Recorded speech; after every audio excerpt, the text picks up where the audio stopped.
I find it a little difficult to say what the subject matter of this seminar is going to be, because it's too fundamental to give it a title. I'm going to talk about what there is. Now, the first thing, though, that we have to do is to get our perspectives with some background about the basic ideas which, as Westerners living today in the United States, influence our everyday common sense, our fundamental notions about what life is about. And there are historical origins for this which influence us more strongly than most people realize.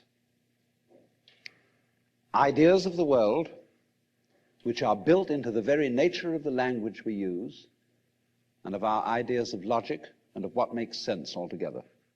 Now then, do you see that this is simultaneously an advantage and a terrible disadvantage? What has happened here is that by having a certain kind of consciousness, a certain kind of reflexive consciousness, being aware of being aware, being able to represent what goes on fundamentally in terms of a system of symbols, such as words, such as numbers. You put, as it were, two lives together at once, one representing the other. The symbols representing the reality, the money representing the wealth. And if you don't realize that the symbol is really secondary, it doesn't have the same value. You know, people go to the supermarket and they get a whole cartload of goodies and they drive it through, and then the clerk fixes up the counter and this long tape comes out. And you say, $30, please. And everybody feels depressed, because they give away $30 worth of paper, but they've got a cartload of goodies. They don't think about that. They think they just lost $30. But you've got the real wealth in the cart. All you parted with was the paper. Because the paper in our system becomes more valuable than the wealth. And so what I would call a kind of a basic problem we've got to go through first is to understand that there are no such things as things. That is to say, separate things or separate events. That is only a way of talking. And if you can understand this, you're going to have no further problems. I once asked a group of high school children, what do you mean by a thing? And first of all, they gave me all sorts of synonyms. They said it's an object, which is simply another word for a thing. It doesn't tell you anything about what you mean by a thing.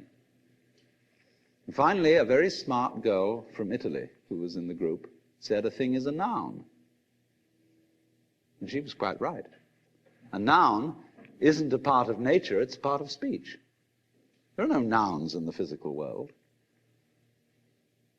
There are no separate things in the physical world either. See, the physical world is wiggly. The clouds, mountains, trees, people are all wiggly.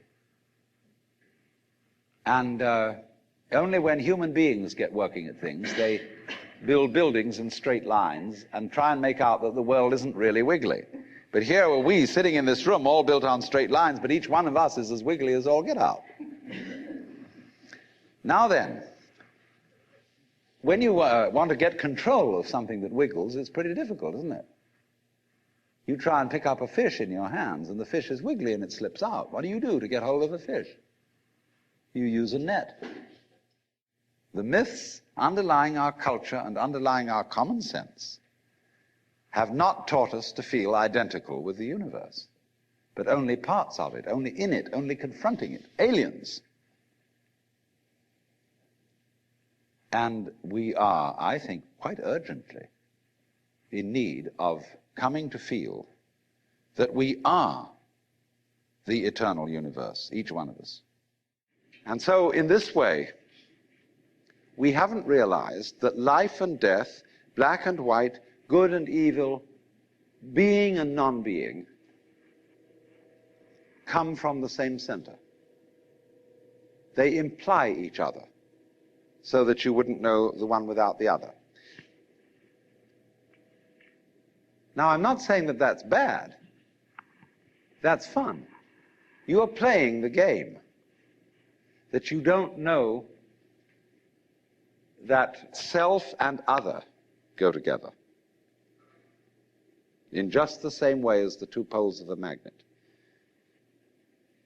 So that when anybody in our culture says, slips into the state of consciousness where they suddenly find this to be true, and they come on and say, I'm God, we say, you're insane.